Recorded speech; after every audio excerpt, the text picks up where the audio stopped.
Everyone, আমি পিহু। আমার একটা নতুন মিনি ব্লগে তোমাদেরকে অনেক অনেক ওয়েলকাম। আজ বহুদিন পর আমি আমার মিনি ব্লগটা শুরু করেছিলাম সকালবেলা থেকে। এখানে এসে দেখলাম বাঘিনী তার দলবলকে নিয়ে সকালবেলাকার ব্রেকফাস্ট শুরু করে দিয়েছে।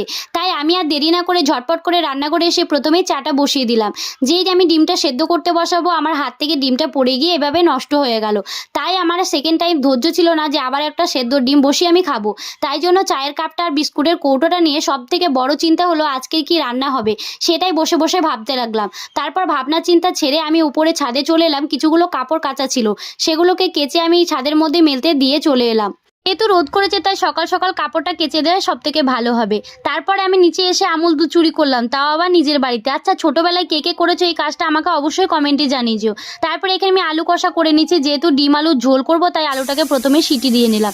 তারপরে দুপুরে লাঞ্চে ছিল পোলাও আর ডিম কষা।